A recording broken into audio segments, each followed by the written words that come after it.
Fala pessoal, sejam bem-vindos ao podcast Cara dos Esportes, nosso episódio pós-natal sobre NBA. No programa de hoje falaremos sobre um dos meus assuntos favoritos, que são prêmios individuais. A gente já tá o quê?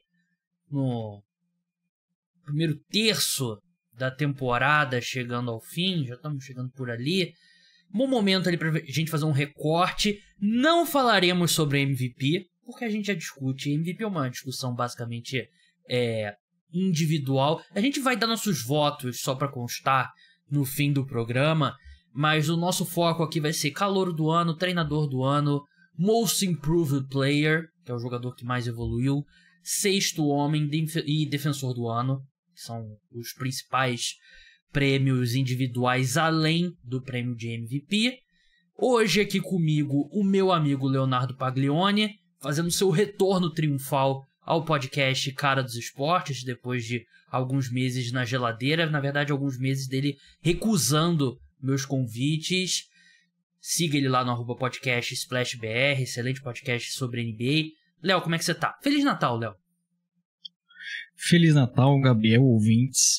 Feliz de estar de volta também, né? Porque, ao contrário do que você disse, estava sendo boicotado aqui. O Guilherme estava sempre sendo convidado e por alguma crise interna aí o Gabriel não estava me chamando, mas fico feliz que, como ele não teve mais opções depois desse Natal aqui, final de ano, né? Acho que deve ser mais complicada a agenda do pessoal. Ele acabou me chamando, não tinha jeito. E vamos aí discutir os prêmios nessa primeira parte da temporada, né? Foi meu primeiro convidado pra esse podcast. Foi meu primeiro convidado sobre a NBA pro podcast Cara dos Esportes, inclusive. Eu ia dizer que você foi a única pessoa que eu convidei pro episódio específico, mas você foi o primeiro convidado no episódio sobre NBA pré-podcast Splash Brothers, inclusive. Então eu cheguei antes de Guilherme Taniguchi.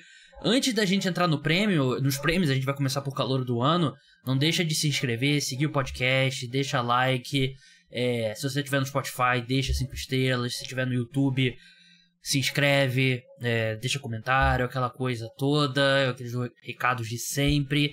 Só um comentário, surgiu um pouco antes da gente começar a gravar o perfil Bonner MVP, né, lá no Twitter, que vocês conhecem, um baita perfil lá de NBA. Ele postou um vídeo meu da época do draft em que eu elegi as minhas 5 escolhas que eu menos gostei no draft, e eu tive um aproveitamento ali de Westbrook no Lakers, né? Acertei 1 de 5. Eu botei que eu não gostei do James Jackson Jr., né? Spoiler alert, a gente vai falar sobre ele. Não gostei do Derek Lively, foi o número 1 que eu menos gostei. Ausar Thompson também, que eu não sei se o Ausar Thompson, assim, ele tá jogando acima do que você espera de um calouro. Pode ser que ele seja o Ben Simmons que tem irmão gêmeo? Pode ser, mas de fato eu errei. Derek Lively número 1. E um que eu acertei foi o Jet Howard, né, do Orlando Magic, né? Porque tinha um pessoal lá nos comentários, pô, você errou todas e tal. Pô, o Jet Howard tá aí na D-League, não consegue jogar no Orlando Magic, então pelo menos um eu acertei. Errei mesmo, não tenho o que falar. Nenhuma dessas opiniões eram fora do consenso na época do draft. E, enfim, eu até vi esse vídeo recentemente, pensei em deletar, mas eu falei, quer saber? Foda-se, deixa pra lá. Mas, se você tá me cornetando por esse vídeo, você tem razão de me cornetar. E você é um canalha também, né, Gabriel? Porque sem engenheiro de obra pronta é fácil também, né? O difícil é você tá lá falando dos prospectos. Eu antigamente tinha muito receio também de dar opiniões fortes sobre prospectos, até mesmo sobre, por exemplo, palpitar, preview de playoffs, essas coisas. Mas hoje eu relevo. Acho que o legal também no draft é a gente tentar entender o que pode fazer um jogador surpreender, o que pode fazer um jogador dar errado. E isso nem sempre vai ser certo.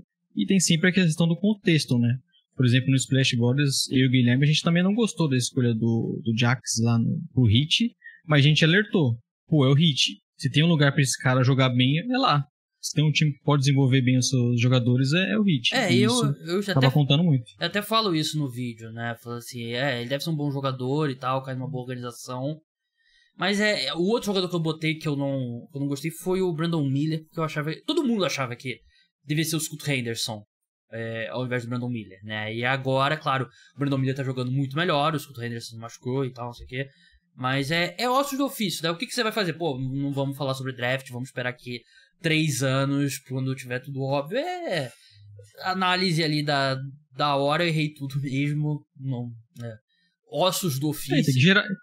Tem que gerar um debate também, né? A gente vai chegar e só ler a lista do draft e não comentar nada. Minha opinião da época, ossos do ofício, tô acostumado. Vamos passar pros prêmios de calouro do ano. Eu pedi pro Léo fazer o top 3 dele nos principais prêmios aqui que a gente vai debater. Léo, qual seria hoje o seu top 3 para o prêmio de calouro do ano? Bom, na ordem. Chet Holmgren, Victor Wembanyama e Jaime Jaques do Miami Heat. Esse pra mim é o prêmio mais fácil de fazer. Pra mim não tem como sair muito desse top 3. O meu ponto aqui se eu tivesse um voto oficial, eu ia tentar fazer com que a NBA não permitisse que o jogador do segundo ano concorresse ao prêmio de calouro do ano. Porque eu acho injusto. O Chet passou o ano todo treinando com Thunder, viajando, se aclimatando e tal, e agora ele tá jogando. Eu não acho que ele deveria participar. Eu acho que é injusto. Ele não teve temporada de calor. Eu acho que é injusto. É o segundo ano dele. Mas se nas regras é permitido que o primeiro ano que o jogador entre em quadra, mesmo não sendo de fato o primeiro ano dele, o ano do draft dele, ele participe, aí você tem que votar no Chet Holmgren. Porque pra mim eu acho que tem uma... Assim, os números do Wembanyama são um pouco melhores. Ele tem vantagem em pontos, rebotes, assistências e os toques, né? Que é roubos de bola e steals.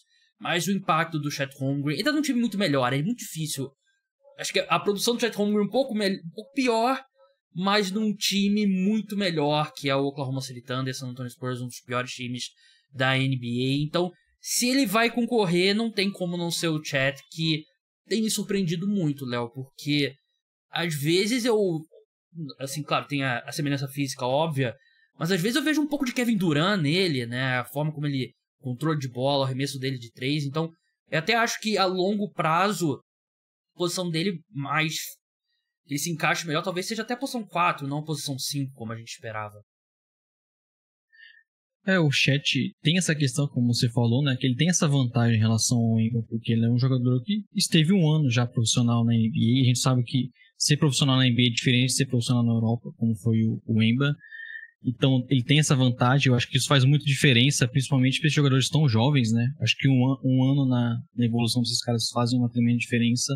Isso não quer dizer que o Holmgren vai ser melhor do que o Wemba, né? A gente pode discutir um pouco depois disso. Mas hoje ele já é um cara que impressiona muito. Porque apesar desse um ano, ele foi um jogador que voltou de uma lesão grave. Ele é um jogador que a gente questionava questões físicas, como que ia ser a adaptação dele na NBA. E parece um cara super pronto. Eu acho que essa questão de jogar num time pronto chama mais ainda atenção, porque não é que ele está ali no meio de um monte de pirralho que estão tentando vencer alguns jogos e dar bola nele, deixar ele se virar. Não, ele já está sendo eficiente, já está tendo que lidar com jogos apertados, contra times fortes, e ele simplesmente transformou uma defesa que já tinha tendência de ser boa no Thunder, mas uma boa defesa, mesmo não pegando tantos rebotes. Então é um cara que ele trouxe um impacto já defensivo enorme, que era algo que a gente já tinha expectativa, e já vem sendo muito também eficiente lá no ofensivo, consegue arremessar. Como você falou, tem alguns arremessos até que lembram um pouco o Kevin Durant. Então é um jogador que, apesar de ter esse um ano a mais, eu não imaginava que ele chegaria tão pronto assim e já impactaria para o time ser hoje um dos melhores da conferência, né? Você tem um time tão jovem lá no topo, eu acho que também é um pouco do que já vem produzindo o Chet. Verdade, né? E o Wembanyama tá num cata-cata lá com, até pouco tempo atrás, Jeremy Sohan de armador, né? Sei lá, se fosse qualquer outro treinador que não fosse o Greg Popovich, eu acho que seria uma história muito maior, né? O que ele tá fazendo com esse time ao redor do Victor Wembanyama, porque realmente é uma bagunça, é um cata-cata, e ainda assim o Wembanyama tá produzindo muito bem, né, Léo? É aquilo que eu falei, né, de o Chet conseguir produzir em um time que já é forte, não é tão simples, mas você conseguir produzir nesse Spurs que é uma bagunça, né? Como você falou, não tem um armador direito, também é um desafio enorme. E mesmo assim a gente vê o Emba conseguindo produzir bastante, já ser um cara super... que impacta bastante ali na defesa, que consegue também ofensivamente pontuar bastante, mostrar como é difícil marcar um jogador com essas características que ele tem, né? Principalmente questões físicas. E se tivesse um armador decente, a gente teria possivelmente, eu acho que até o Emba com números melhores, o que talvez seria já o ponto para ele conseguir vencer essa disputa aí na premiação, né? Mas acho que até aquele videozinho que ficou famoso aí na internet, que uma ponte que era óbvia para ele, que o jogador acabou não passando, até o Trae Young comentou depois. Acho que evidencia um pouco de como esse cara já é absurdo, mas ainda o Spurs não está contribuindo tanto para a evolução dele. E toda primeira escolha geral no draft quase é assim, né? Sempre cai num time ruim, né? Até porque o time ter a primeira escolha geral não foi um time muito bom. Sim. Terceiro, né, no nosso ballot, né, nossa cédula aqui, Jaime Jaquez Jr. E foi o que eu falei antes, né, tava errado sobre ele.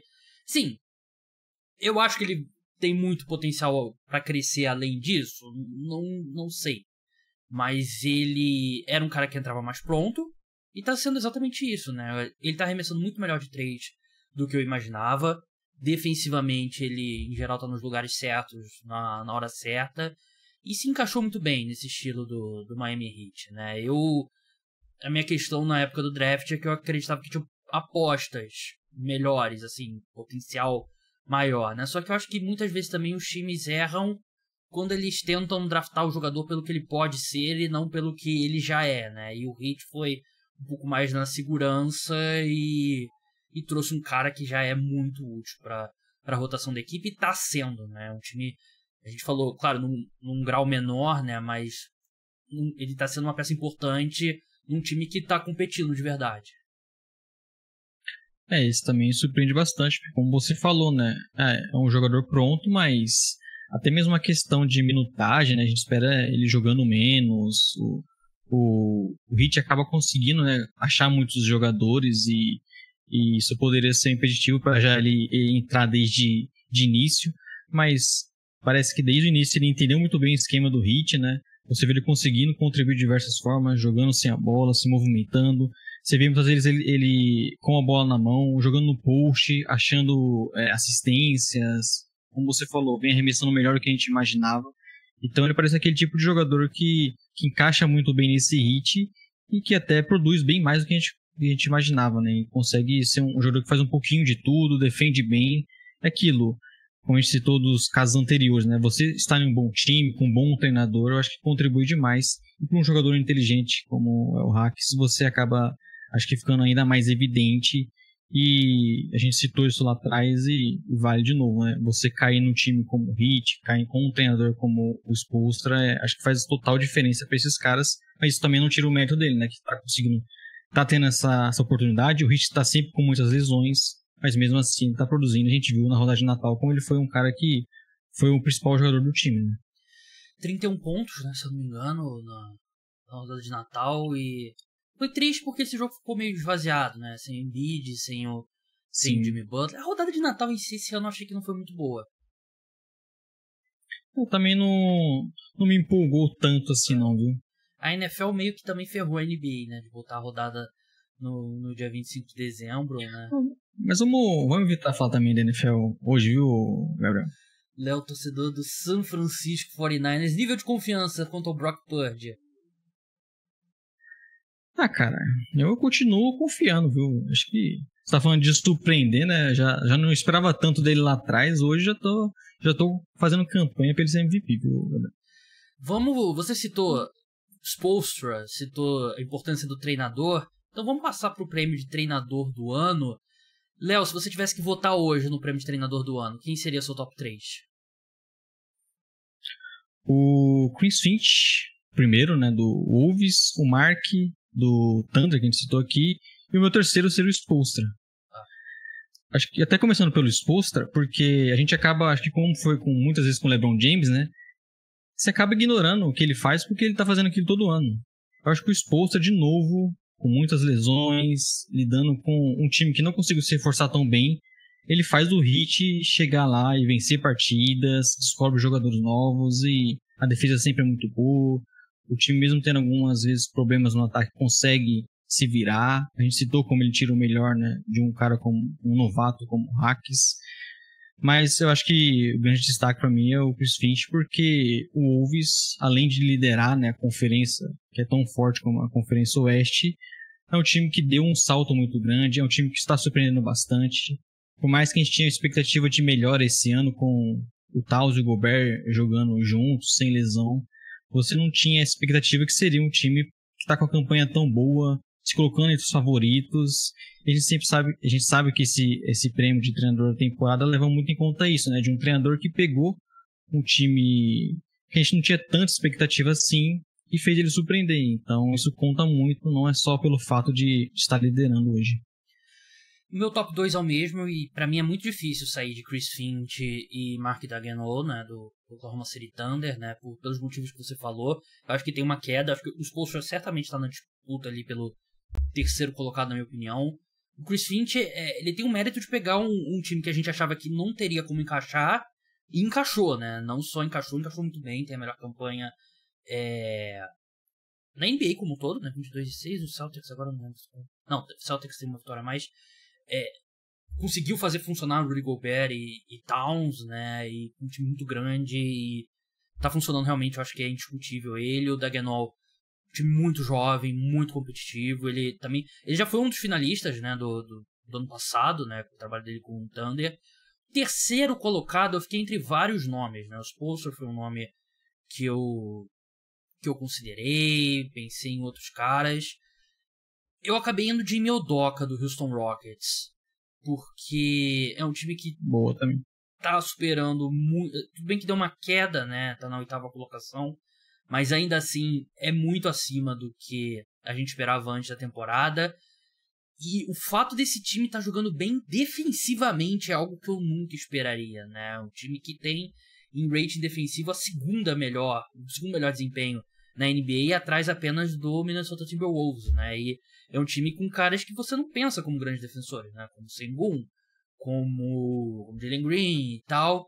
E ele tá fazendo funcionar, claro, o Dillon Brooks tá recebendo mais do que deveria? Tá, mas tá jogando muito bem defensivamente. Tem o Van Vliet, que é um adulto ali no elenco do Houston Rockets. E, assim, o impacto, ele demorou bem mais tempo para ter esse impacto defensivo no Celtics que ele tá tendo agora no Houston Rockets, por isso eu coloquei o Ime em terceiro. E esse é da água pro vinho, né? É um time que era uma piada, basicamente, aí nas últimas temporadas com o Siles, né, se não me engano. E, como você falou, hoje é uma grande defesa, um time que consegue ter jogos competitivos, está aí brigando, obviamente, quem sabe até por uma vaga direta. Então, acho que se o Rockets terminar a temporada aí com uma vaga direta, ele é um grande candidato a ser esse cara aí, a esse prêmio, porque é um tipo de mudança muito complicada, né? Você pegar um time jovem, transformar em um time competitivo, principalmente como é o Rockets, né? Uhum. Aí você tá sofrendo com o seu Pistons hoje, né? É muito difícil você conseguir dar esse passo para se tornar um time com alguma identidade, com uma defesa forte e com jogadores que não eram tão óbvios, né? Uhum. A gente sempre citou, como vai ser uma defesa que tem Jalen Green e Sengun? E o Udoka conseguiu isso no Rockets. O Detroit Pistons é aquela famosa citação, né? O Pistons estava a um passo do precipício e deu um passo à frente, né? Com o Monte Williams. Você não vai citar o Monte Williams pra essa corrida, não? Segundo técnico mais bem pago da história da NBA? Que absurdo. Ele tá muito triste, ele vai ficar muito triste se ele for demitido, né? 80 milhões no banco, mas é isso. Outro cara que eu considerei bastante também foi o Jamal Mosley, do Orlando Magic. Acho que o cara tá fazendo um trabalho muito bom. Outro time que é forte, defensivo, né? E acho que o time é um pouco travado em termos de arremesso, mas ele tá fazendo funcionar. Então acho que é um cara que merece também a lembrança. Vamos passar para Most Improved Player agora, Léo. Qual que é o seu top 3? Bom, eu coloquei o primeiro colocado que eu acabei de citar, Sengun, Scottie Barnes e Therese Maxey. E acho que essa questão da premiação é sempre muito complicada, né? De você, nessa premiação no caso, porque é difícil você ver como aconteceu recentemente, né? De jogadores como o Jamoran, o Shai ganhando, que eram caras que a gente já esperava bastante. A gente tinha certeza que o Jamoran seria o jogador da franquia, o Shai também. Óbvio, eles eram aquele passo a mais de se tornar jogador aí para pegar time da temporada e tudo mais. Só que não era o que a gente via antigamente, né? Alguns jogadores que simplesmente a gente não tinha ideia que poderiam ser até tão úteis na NBA e de repente se tornam All-Star ou dão uma volta por cima, por exemplo, como até foi o caso do último, né? O Markkanen. Só que no caso do Sengun, para mim, ele pega um pouco disso.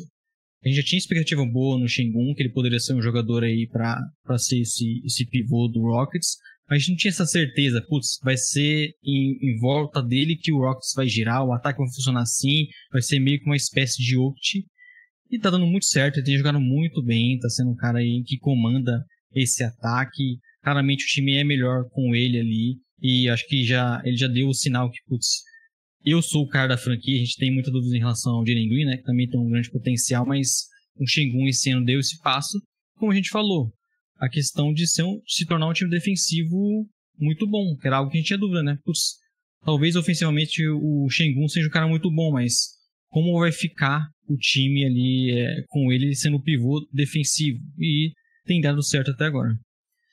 A minha lista é parecida e todos o nome que eu não coloquei, o Scottie Barnes, eu pensei em colocar, mas ele é um cara que ele meio que esse ano ele tá correspondendo às expectativas, enquanto no ano passado do primeiro, né? Ano passado ele ficou abaixo das expectativas. Então, eu tenho essa dúvida também filosófica quanto ao prêmio, né? Porque muita gente não gosta de colocar jogador tipo no segundo ano, né? Porque se o cara tem aquele pedigree de escolha alta, normalmente é meio que esperado que ele vá dar um salto. Você colocou Barnes em segundo e Maxey em terceiro, né?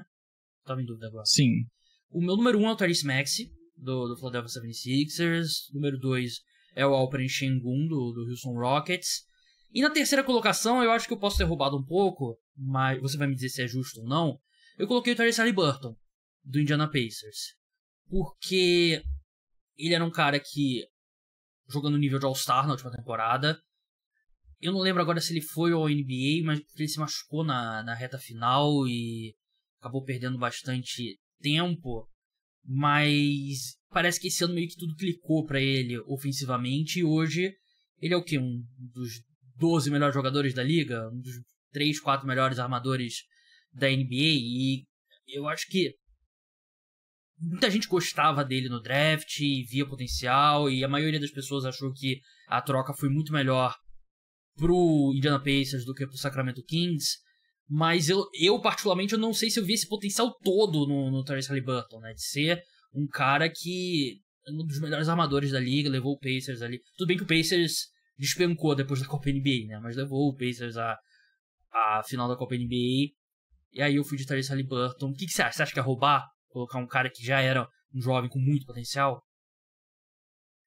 Ele é um jogador desses citados aí, né? Porque é aquilo, ele, apesar de a gente já, por exemplo, no ano passado, ele acabou não entrando nesses times da temporada, muito por conta do que você falou, né? Da questão da lesão. Inclusive foi algo que tirou o Pacers da possibilidade de chegar nos playoffs. Então acho que ali naquele ano ele já mostrou pra mim que ele seria esse jogador, até por isso eu fiquei na dúvida ali entre Maxey e o Haliburton, eu acabei colocando o Maxey, mas não dá pra negar também que ele tem essa grande evolução, né? De hoje ele ser um dos principais armadores, talvez o melhor armador da conferência hoje, e comandando um time que deu um salto, né? Apesar dos últimos jogos depois da Copa ele acabou tendo algumas derrotas em sequência, mas jogando no time que vem sendo mais competitivo, então é um desses caras também que continua sempre evoluindo, então parece ser meio roubado, mas é um cara que às vezes está deixando de ser só um All-Star para se tornar um candidato a MVP, pelo menos está na corrida, né? O Maxey é um cara que, assim, eu gostava muito dele. Ele conseguiu... Normalmente, o cara que tem uma boa produção, assim, em minutos limitados, nem sempre você aumenta a minutagem, arremessos, e a produção dele aumenta proporcionalmente, né? E com o Maxey aumentou, né? Ele tem uma eficiência absurda, ele se encaixa muito bem com o Embiid. E é um cara que eu acho que ele se esforça pelo menos na defesa, que eu acho que é meio caminho andado pra você, que você deve fazer nesse lado da quadra. E hoje é um cara que é provável que ele seja o NBA, tem uma chance bem considerável. Guard é complicado, né? Guard é uma posição muito profunda, então eu não acho que esse salto que ele deu em relação à última temporada era óbvio, né? Porque acho que ele tem uma responsabilidade maior esse ano. E como eu falei, ele manteve a eficiência dele, mas com mais arremessos, mais minutos em quadra, mais oportunidades. E ele se tornou essa segunda estrela que o 76ers buscou no Ben Simmons, buscou no James Harden e agora encontrou no Tyrese Maxey. É justamente por isso que eu coloquei ele na minha lista também, porque ele teve essa questão de, putz, agora não tem mais o Harden. Inclusive o Harden, que parece contribuir muito para a evolução dele, né? Ele fala muito bem no Harden. Mas agora você é o armador do time. Como você vai lidar com isso, tendo mais a bola, precisando dar mais assistências, precisando se entender melhor, achar o Embiid em quadra. E ele vem lidando super bem, vem continuando sendo um cara pontuador com uma ótima eficiência. Então, isso já basta para manter ele na lista, e é outro desse que também só vai evoluindo, né? Então, é um jogador que imagino que, como você falou, pode pegar uma NBA, deve ser o All-Star esse ano, então acho que tá nessa aí pra colocar nessa listinha. Vou passar pra melhor sexto homem agora. Léo, qual que é a sua lista? Meu primeiro, Malik Monk, seguido de Bogdanovic, Bogdan, né, do Hawks, e o terceiro, o Tim Hardaway Jr. Calma aí, eu tinha fechado meu microfone enquanto eu tava anotando. Esse prêmio é difícil. Esse prêmio normalmente ele é bem específico para esse tipo de jogador que pontua bastante vindo do banco, né? Normalmente guarde. E esses três caras que você colocou aqui, acho que eles cumprem esse requisito. Tem um jogador em comum no meu top 3. Eu coloquei Austin Reeves do Lakers na primeira colocação, Naz Reid do Minnesota Timberwolves na segunda colocação e Bogdan Bogdanovic do Atlanta Hawks na terceira colocação. O Reeves, a minha questão eu acho que ele é muito qualificado para esse papel que ele tá correspondendo. Ele é tipo, sei lá, você bota um ator que já ganhou o Oscar de melhor ator e vai fazer um papel ali, o terceiro coadjuvante. Eu não acho que o Reeves deveria ser titular, mas se ele é o sexto homem, pra mim ele é o melhor sexto homem. E o Naz Reid, a mobilidade dele e o que ele faz vindo do banco, ele é meio que a peça que faz isso funcionar no time do Minnesota Timberwolves, né? Ele se encaixa bem com o Towns, se encaixa bem com o Gobert. E claro que ele não aparece com uma pontuação significativa, né? Acho que vai ser difícil ele ganhar esse prêmio. 13 pontos, 4 rebotes, 1 assistência, mas o impacto dele em quadra é excepcional. E o Bogdanovic tá dando a melhor temporada dele em termos de pontuação, né? E ele tá sendo aí o segundo melhor jogador do Atlanta Hawks nessa temporada. E o Malik Monk e o Tim Hardaway Jr. eu não discordo não. Acho que o Malik Monk é um cara que cresceu muito ao longo da última temporada e manteve esse crescimento. E o Tim Hardaway Jr. é um cara que eu gosto. Eu acho que ele pra esse papel de sexto homem, eu acho que ele é um cara perfeito.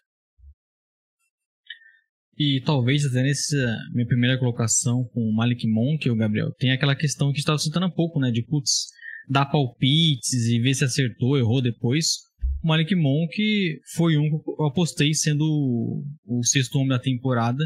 E o que eu acho, até eu diferenciei em relação aos outros, né? Como o caso do Bogdanovic e do Hardaway Jr., que o Monk, ele, desde os playoffs passados, ele também assumiu a questão da armação na segunda unidade ali, né? Uhum. Ele é o cara hoje que dá mais assistências, nunca teve números próximos assim na carreira.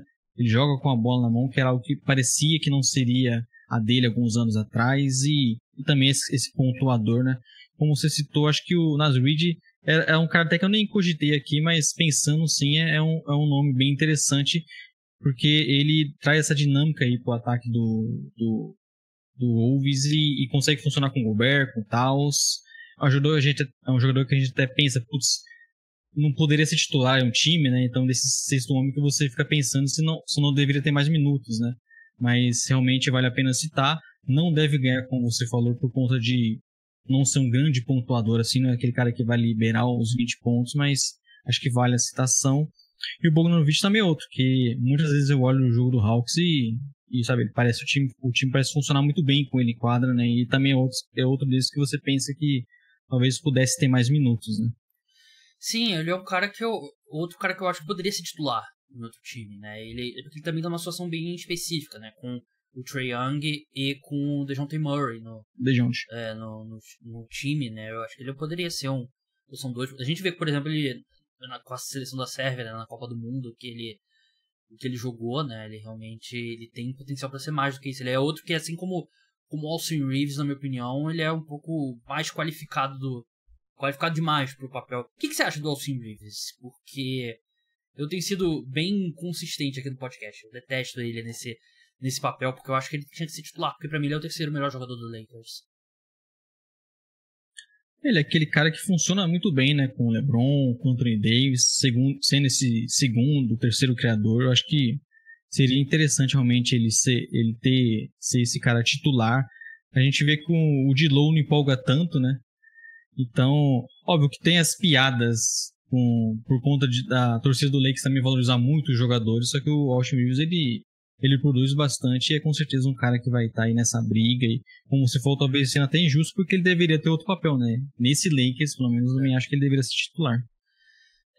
O Austin Reeves, ele é engraçado, né? Porque ele é um cara que acho que ao mesmo tempo dá pra dizer que ele é superestimado e subestimado, né? Porque essa fase do superestimado eu acho que até já passou um pouco, né? Mas tinha uma época que, pô, o pessoal colocava ele de um nível que ele não era, né? Mas ele se tornou um baita jogador, na minha opinião.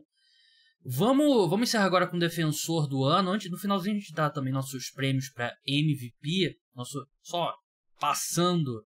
Léo, seu top 3 para defensor do ano nesse momento, qual seria? Rudy Gobert, Bam Adebayo e Joel Embiid. Acho que o Gobert, não sei se é o seu voto também, mas até pela estar na melhor defesa, acaba sendo um jogador que, imagino, uma grande chance de voltar a vencer esse prêmio, né? Eu não esperava que o Gobert voltasse a jogar nesse nível. É o meu voto também. Eu tenho o Anthony Davis na segunda colocação e eu tenho o Bam Adebayo na terceira, né? O Embiid, eu não sei se o Embiid eu confio tanto nele. Já teve momentos que eu confiava mais nele quando ele em trocas e tal. Hoje em dia eu acho que ele perdeu um pouquinho da mobilidade lateral dele. E nesse ponto o Ben Adebayo tem a dar e vender, né? Marca do 1 ao 5. E o Davis, que é a âncora que a defesa toda do Lakers é escorada nele, né? Então o impacto dele, a proteção de aro dele é um negócio de outro nível mesmo. O Anthony Davis, e conseguindo jogar mais jogos esse ano, né? É sempre o cara que faz a defesa do Lakers tem um outro nível, né? E acho que o Bam Adebayo também me impressiona bastante, né? Porque, como você falou, marca da 1 a 5. É um jogador que é super difícil você conseguir pontuar contra ele no mano a mano, no pick and roll. Ele é um dos jogadores que tem os melhores números aí nessas estatísticas, né?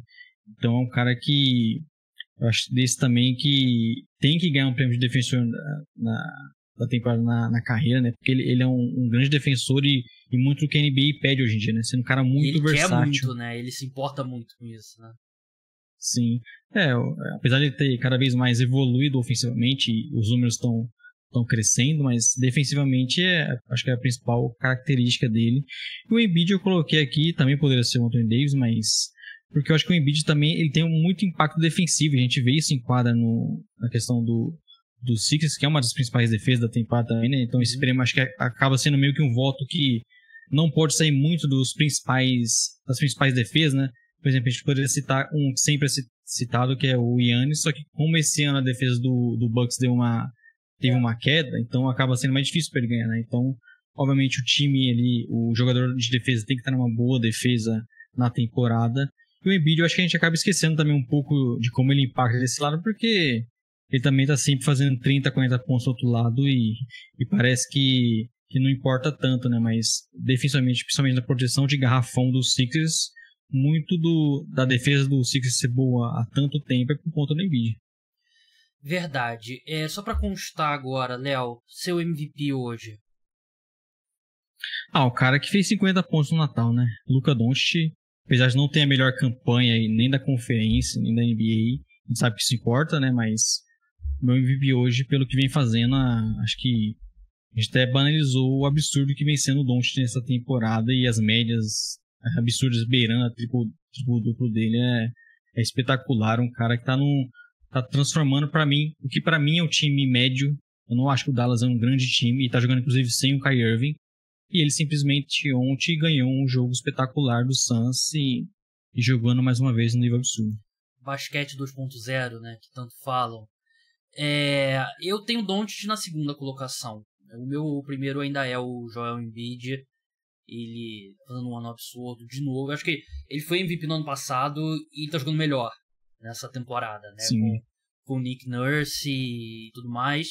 Eu ainda teria o Jokic na terceira colocação, mas eu acho que o time do Denver Nuggets está entrando no meio que modo vamos administrar aqui para os playoffs e não sei se ele vai brigar de verdade pelo prêmio, né? Porque ele tá jogando muito bem. Ele não jogou bem no Natal, né? Ele terminou muito bem a partida, mas 3/4 ali não foi tão bem.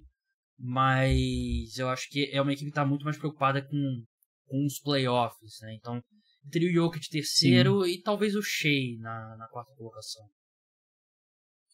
E o Embiid, vale dizer, né, que o pessoal tava comentando muito que, o Sixers tem uma sequência aí de enfrentar o Wizards, o Pistons 2 vezes, e ele tava fazendo lá 40, 50 pontos, o pessoal ficava brincando, né, que era mole fazer contra esses times, mas aí logo depois ele fez 50 pontos contra a melhor defesa, né, que era o Wolves. Uhum. Ele já teve um grande jogo contra o Anthony Davis, então eu concordo com você, acho que a temporada do Embiid é melhor do que a temporada de MVP dele. Então é com certeza um cara aí que tá na briga com o Doncic principalmente, e até pela questão de campanha talvez hoje seja o favorito. Não sei como tá nas casas de aposta, mas imagino que seja o Embiid o primeiro. Vamos ver aqui a gente dar a informação. O Embiid é o favorito, 2,50, Jokic 4,0, Doncic 7,50, Shai Gilgeous-Alexander 7,50, e aí já cai para 2 dígitos. Léo, muito obrigado pela sua participação aqui no podcast Cara dos Esportes. Sigam o @podcast SplashBR, episódio toda segunda-feira sobre NBA, episódios longos para você ir escutando ao longo do seu dia. Léo, brigadão e até a próxima. Valeu, Cara dos Esportes, valeu a todos os ouvintes. Feliz de estar de volta. De aproveitar para deixar um feliz ano novo para você, Gabriel, para todos os ouvintes aí. Espero em 2024 ser convidado mais vezes, viu? Sinto falta de participar aqui. Ele é um baita de um falso, né? Ele sabe muito bem porque que ele não estava participando, porque eu chamava e o Gui podia e ele não podia. E aí, claro, feliz de receber o Guilherme Taniguchi. Então é isso, pessoal. O podcast eu tento normalmente alternar. Por muito tempo eu alternava. Uma vez passava o Gui, uma vez passava o Léo. Só que o Léo nunca podia. E aí, por isso que isso aconteceu. Pessoal, o podcast Cara dos Esportes volta. Na verdade, eu vou postar 2 episódios na madrugada de terça para quarta. Um de NFL, um de NBA. Então escute o de NFL também. E ao longo da semana fiquei de olho que a gente vai ter mais episódios. Então, até a próxima. Tchau!